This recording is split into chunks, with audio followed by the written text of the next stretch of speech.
Hello student, आज हम लोग पढ़ने वाले हैं फिजिकल केमिस्ट्री का सॉल्यूशन चैप्टर।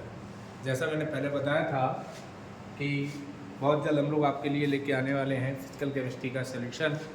तो आज देखते हैं बेटा, अगर गौर करें फिजिकल सॉल्यूशन, फिजिकल पे, केमिस्ट्री पे चैप्टर आपका विलियन, और विलियन चैप्टर का यहाँ पे मैंने कुछ टॉपिक आपको लिख के दिए हैं, उनको एक बार देख लेते हैं कि कौन कौन से टॉपिक हैं। सॉल्यूशन इंट्रोडक्शन, मतलब विलियन का परिचय, इसके बारे में हम लोग आज डिस्कस करने वाले हैं। फिर हम लोग बात करने वाले हैं टाइप्स ऑफ सॉल्यूशन, विलियन के प्रकार। फिर हम लोग देखेंगे विलेयता, हेनरी कांस्टेंट। उसके बाद विलियन की सांद्रता को परिभाषित करने की या प्रदर्शित करने की विधियां, और ये कॉन्सेप्ट हमारे पास बहुत इंपॉर्टेंट है। यहीं से अगर हम बात कर लें थोड़ा सा द्रव्यमान परसेंटेज की, किसकी बेटा? द्रव्यमान परसेंटेज या आयतन परसेंटेज या मोलरता या नॉर्मलता, जितने भी सांद्रता को परिभाषित प्रदर्शित करने की विधियां हैं, सारी के सारे मेथड हम लोग यहां से पढ़ने वाले हैं। उसके बाद हम लोग अगला टॉपिक पढ़ेंगे विलियन के अणुसंघ गुणधर्म, फिर परासरण दाब के नियम। परासरण दाब के नियम पर बायल वॉन टॉफला, चार्ल्स वॉन टॉफला, इसकी भी बात करेंगे, जहां से हम लोग फार्मूला निकाल के लाते हैं इनका, पाई बराबर CST, ये फार्मूला कन्वर्ट करते थे। उसके बाद हम लोग बहुत इंपॉर्टेंट लॉ पढ़ने वाले हैं, राउल्ट लॉ। राउल्ट लॉ की अगर बात करें तो राउल्ट लॉ पे फार्मूला हम लोगों ने सिंपल सा देखा था पीछे, P0 minus PS upon P0, चलो जीरो यहाँ पे ऊपर कर देते हैं, ये P0 is equal to small n बटे small n plus capital N। ये हमारे पास राउल्ट लॉ देखेंगे, इसको प्रूव भी करेंगे। फिर हम लोग देखेंगे आइडियल सॉल्यूशन।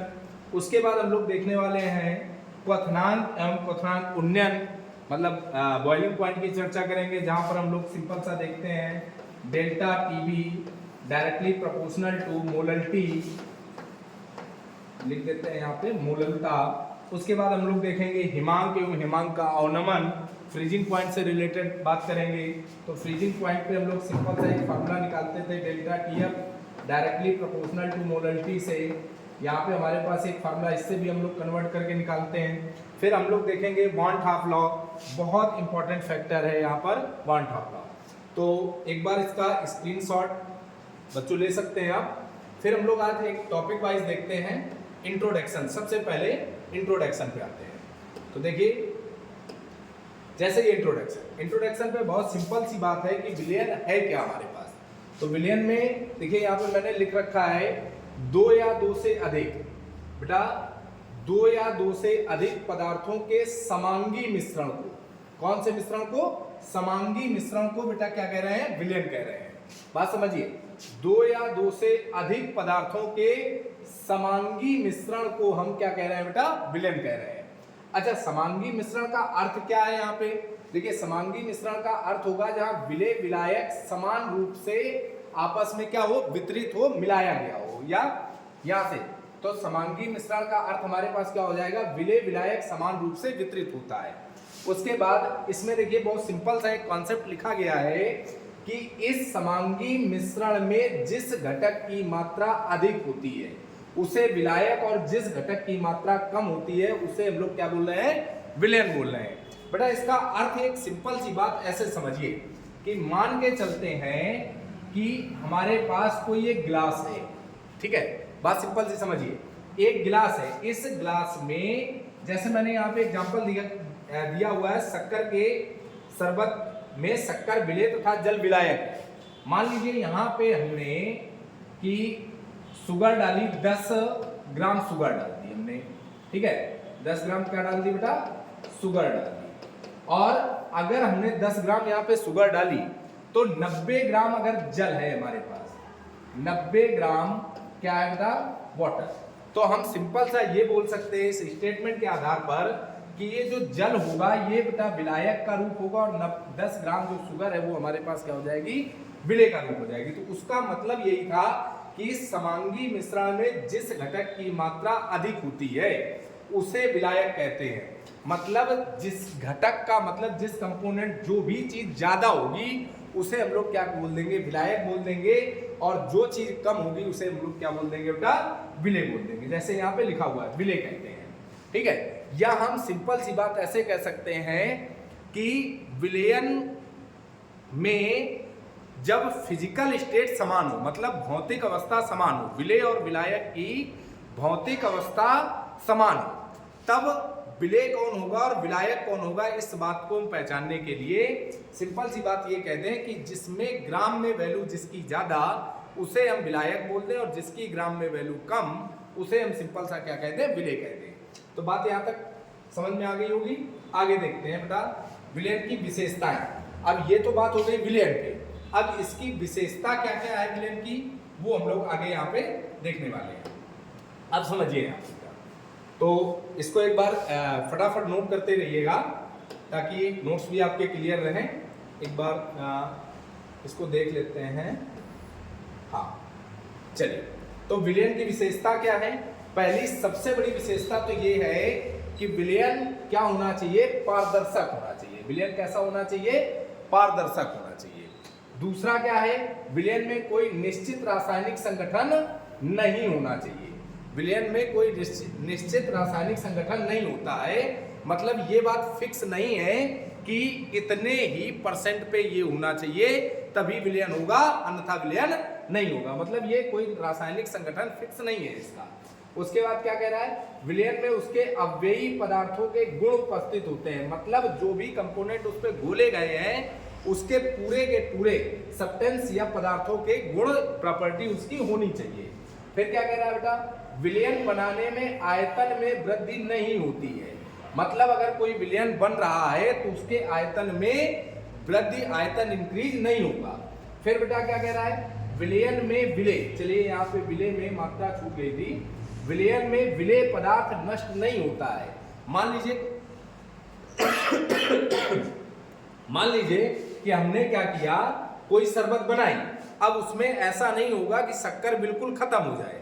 बात समझिए, शक्कर खत्म होने का ये आशय है कि उस शक्कर का मीठापन उसमें रहेगा। अगर मीठापन को दोबारा हमें शक्कर में कन्वर्ट करना है तो क्या कह रहा है, वाष्पन द्वारा उसे दोबारा प्राप्त किया जा सकता है। उसके बाद सबसे मेन बात यहाँ पे है, विलयन का द्रव्यमान विलेय और विलायक के द्रव्यमान के योग के बराबर होता है। मतलब जो भी विलयन का टोटल संपूर्ण द्रव्यमान आएगा वो विलेय के द्रव्यमान और विलायक के द्रव्यमान के योग के बराबर होगा। उसका रीजन क्या होता है, क्यों बराबर होता है, उसका कारण समझिए। विलयन बराबर हमारे पास होता है बेटा विलेय प्लस विलायक। क्या होता है, विलयन बराबर होता है बेटा विलेय प्लस विलायक। तो इसी आधार पर यह स्टेटमेंट तैयार किया गया कि विलयन का जो द्रव्यमान होगा वो विलेय के द्रव्यमान और विलायक के द्रव्यमान के योग के बराबर होगा। बात समझ में आ रही है। तो यहां तक इस बात को समझ में आ गया हो। आई होप इसको जल्दी से फटाक से नोट करिए, फिर आगे हम लोग देखते हैं। अब हम लोग अगला कॉन्सेप्ट पढ़ने वाले हैं बेटा टाइप्स ऑफ सॉल्यूशन, सॉल्यूशन के प्रकार। तो विलयन कितने प्रकार का बन सकता है, कितनी भौतिक अवस्थाओं के आधार पर इसको कितने टाइप में बांटा गया है, ये हम लोग यहाँ पे देखने वाले हैं। तो चलिए देखते हैं अगला बेटा विलयन के प्रकार। चलिए टाइप्स ऑफ सॉल्यूशन। तो देखिए टाइप्स ऑफ सॉल्यूशन पे यहाँ पे क्या लिखा हुआ है, विलेय और ये देखिएगा विलेय और विलायक, मतलब विलेय और विलायक की भौतिक अवस्थाओं के आधार पर, इसकी फिजिकल स्टेट के आधार पर विलयन को कितने भागों में बांटा गया है बेटा, 9 भागों में बांटा गया है। 9 भागों में विभाजित किया जा सकता है। मतलब विलयन में 2 चीजें होती हैं, याद रखिए। अभी मैंने पिछली स्लाइड में बताया था कि विलयन में हमेशा 2 घटक होते हैं। कौन कौन से, विलेय और विलायक।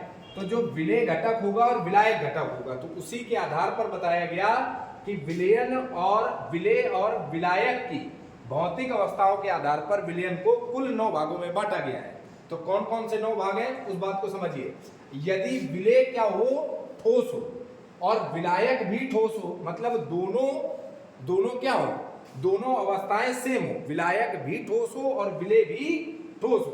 तो एग्जाम्पल क्या हो सकता है, हम सोने में क्या देखते हैं, तांबा। तो जो सोने में तांबा देखते हैं वो एक्चुअली में किसका रूप होता है, ठोस, और ठोस का सॉल्यूशन माना जाता है।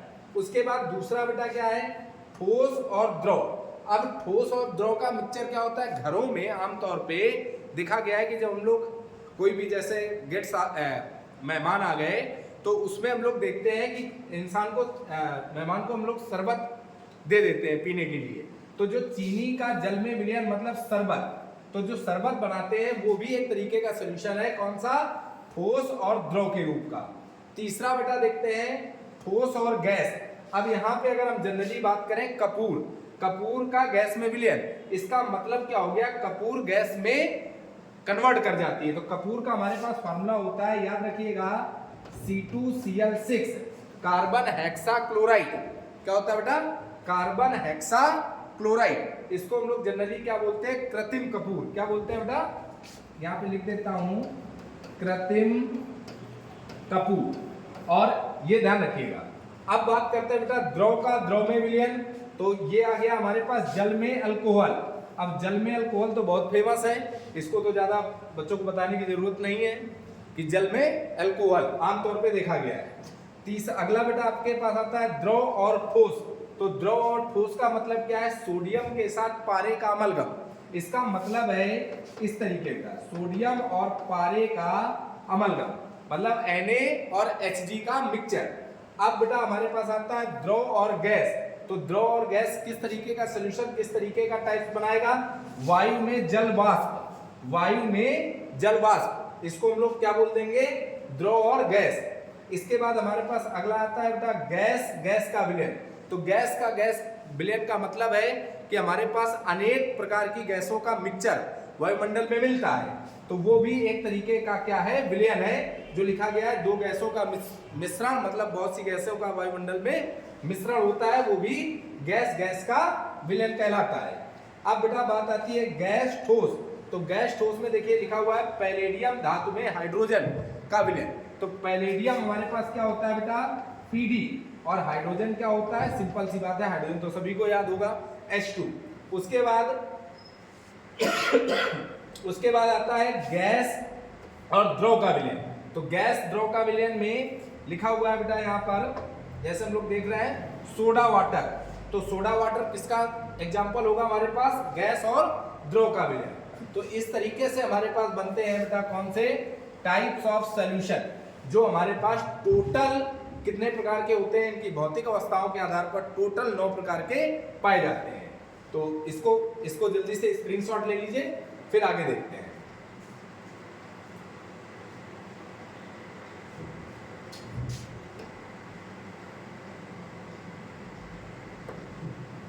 अब बेटा बात आती है हमारे पास तनु विलयन और सांद्र विलयन। तो तनु विलयन और सांद्र विलयन को एक बात सिंपल सी समझिए कि जिसमें पानी की मात्रा ज्यादा होगी वो हमारे पास क्या हो जाएगा, तनु। और जिसमें पानी की मात्रा या तो ना हो या तो बहुत रेयर मात्रा में कम हो, उसे हम लोग क्या बोल देंगे, सांद्र विलयन।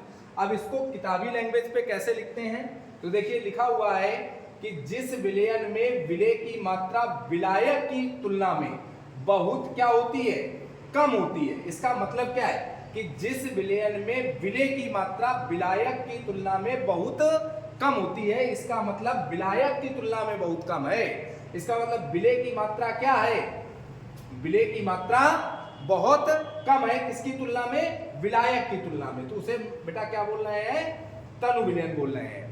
अब इसी का जस्ट उल्टा कर दीजिए, तो क्या लिखा हुआ है, जिस विलयन में विलेय की मात्रा विलायक की मात्रा की तुलना में बहुत अधिक होती है, उसे हम लोग क्या बोल देते हैं, सांद्र विलयन।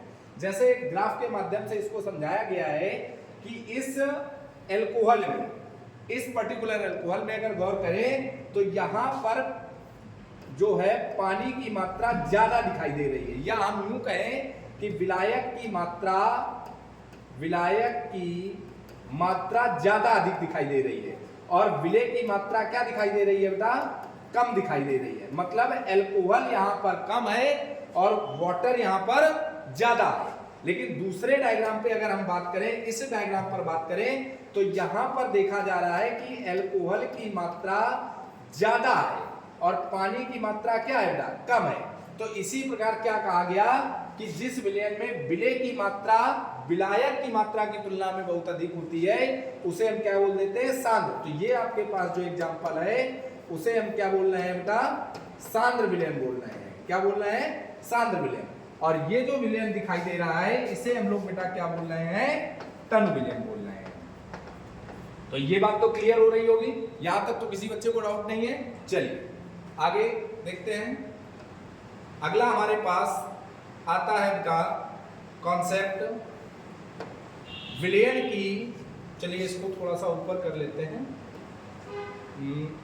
हाँ चलिए ठीक है। विलयन की सांद्रता को प्रदर्शित करने की विधियां, मतलब सांद्रता को परिभाषित करने का मेथड है ये। तो सांद्रता हम कितने प्रकार से निकाल सकते हैं बेटा, पहला हमारे पास लिखा हुआ है द्रव्यमान बटे द्रव्यमान परसेंटेज, दूसरा लिखा हुआ है बेटा द्रव्यमान बटे आयतन परसेंटेज, तीसरा लिखा हुआ है बेटा आयतन बटे आयतन परसेंटेज, फिर लिखा हुआ है बेटा पीपीएम में सांद्रता। पीपीएम मतलब पार्ट पर मिलियन, मतलब इसको मिलियन में सांद्रता निकालते हैं। चौथा हमारे पास लिखा हुआ है बेटा सांद्रता ग्राम प्रति लीटर में, फिर अगला लिखा हुआ है बेटा नॉर्मलता, फिर हमारे पास मोलरता, मोललता, मोल प्रवाह और फॉर्मलता। बेटा यहां से अगर गौर से हम देखें तो हमारे पास जो मोलरता है उसी का दूसरा रूप हमने लिख दिया है फॉर्मलता। बस थोड़ा सा इसमें चेंजमेंट होता है, नॉर्मलता और फॉर्मलता में थोड़ा सा चेंजमेंट है। तो चलिए ये इसको सांद्रता परिभाषित करने की ये जो 6-7 विधियां हैं इनको फटाक से नोट करें, उसके बाद हम लोग एक एक पे बात करेंगे। चलिए स्क्रीनशॉट ले लीजिए, आगे देखते हैं। हाँ ये देखिए बेटा बहुत इंपॉर्टेंट कॉन्सेप्ट है, इस पे थोड़ा सा डिस्कस करना है। क्या लिखा हुआ है हमारे पास, द्रव्यमान बटे द्रव्यमान प्रतिशत। क्या लिखा हुआ है, द्रव्यमान बटे द्रव्यमान परसेंटेज, द्रव्यमान बटे द्रव्यमान परसेंटेज। अब यहां से द्रव्यमान बटे द्रव्यमान परसेंटेज का चलिए देखते हैं। द्रव्यमान बटे द्रव्यमान परसेंटेज का अर्थ क्या होगा बेटा, क्या लिखा हुआ है, किसी विलयन के 100 ग्राम में घुले विलेय की ग्राम में मात्रा द्रव्यमान बटे द्रव्यमान परसेंटेज कहलाती है। इसका मतलब क्या है, अगर मैं यहां से फॉर्मूला लिखूं तो क्या लिख सकता हूं बेटा, द्रव्यमान बटे द्रव्यमान प्रतिशत बराबर क्या होगा बेटा फॉर्मूला, विलेय का द्रव्यमान, विलेय का द्रव्यमान बटे विलयन का द्रव्यमान, विलयन का, चलिए द्रव्यमान होगा यहां पर, विलयन का द्रव्यमान और गुणे 100। बेटा ये हमारे पास फॉर्मूला बनेगा, क्या बनेगा, द्रव्यमान बटे द्रव्यमान प्रतिशत बराबर विलेय का द्रव्यमान बटे विलयन का द्रव्यमान गुणे 100। अब इसका एक अर्थ समझिए पहले, इसे सामान्य रूप से हम लोग क्या बोलते हैं बेटा, द्रव्यमान परसेंटेज भी कहते हैं। सामान्य रूप से इसे द्रव्यमान परसेंटेज भी कहा जाता है। लेकिन यहाँ पे मेन बात हमें सीखनी ये है कि जो हमारे न्यूमेरिकल में आता है, मान लीजिए हमारे पास कह दिया उसने 10% W/W का अर्थ बताइए, 10% W/W का अर्थ बताइए। यहां से बहुत सारे न्यूमेरिकल आते हैं। तो इस बात को अगर हम सीखें तो मेरे कहने का तात्पर्य समझिए पहले, अगर द्रव्यमान 10% द्रव्यमान प्रतिशत का अर्थ पूछा जाए तो इसको अगर हम सिंपल भाषा में कहें तो क्या लिख सकता हूं मैं, 10% का मतलब क्या हुआ बेटा, 10% का मतलब हो गया 10/100। अब एक बात समझिए, 10% का मतलब है 10/100, तो इसका मतलब ये हो गया कि 100 ग्राम विलयन बात समझिए, 100 ग्राम विलयन में 10 ग्राम विलेय घुला हुआ है। अब एक बात समझिए, 100 ग्राम विलयन में 10 ग्राम विलेय घुला हुआ है, तो इसका मतलब ये यही यहाँ पे लिख के हमने दिया है कि किसी विलयन के 10% द्रव्यमान प्रतिशत का अर्थ है कि विलयन के 100 ग्राम में 10 ग्राम विलेय घुला हुआ है। अब अगर मान लीजिए कि सपोज करिए कि 10% ना है, मान लीजिए आगे हमारे पास 5% और हमसे कह रहा है कि 5% W/W है, और आप बताइए कि विलायक का भार कितना होगा या विलायक का द्रव्यमान कितना होगा। तो एक बात सिंपल सी आप बच्चों समझो कि 5% मान लीजिए दिया गया है, तो 5% का मतलब हो गया 5/100। समझ रहे हैं क्या हो गया? 5/100। अब 5/100 को अगर हम गौर से देखें तो हम क्या कह सकते हैं कि विलयन के 100 ग्राम द्रव्यमान में, विलयन के 100 ग्राम द्रव्यमान में विलेय का 5 ग्राम द्रव्यमान घुला हुआ है। तो विलयन के 100 ग्राम द्रव्यमान में विलेय का 5 ग्राम द्रव्यमान घुला हुआ है, तो आप ये लिख सकते हैं, चलिए ऊपर यहां पे देख लीजिए कि हमारे पास होता है विलयन का द्रव्यमान, अगर लिखना है तो हम क्या लिख सकते हैं? विलेय का द्रव्यमान, विलेय का द्रव्यमान प्लस विलायक का द्रव्यमान, विलायक, चलिए विलायक, एक मिनट, चलो, प्लस विलायक का द्रव्यमान। अब यहां पे एक बात समझिए, विलयन का द्रव्यमान बराबर विलेय का द्रव्यमान प्लस विलायक का द्रव्यमान। तो विलयन का द्रव्यमान तो आपके पास 100 है, अब विलेय का द्रव्यमान 5 है, तो आप विलायक का द्रव्यमान आसानी से निकाल सकते हो कि नहीं निकाल सकते हो? तो विलायक का द्रव्यमान यहाँ पे 5% के लिए कितना हो जाएगा? 95। बात समझिए, तो अगर 10% के लिए होगा तो 10/100, तो विलायक कितना हो जाएगा? 90। बात तो क्लियर हो रही होगी। चलिए इसको फटाक से कॉपी करिए, आगे देखते हैं। अगला कॉन्सेप्ट हमारे पास बेटा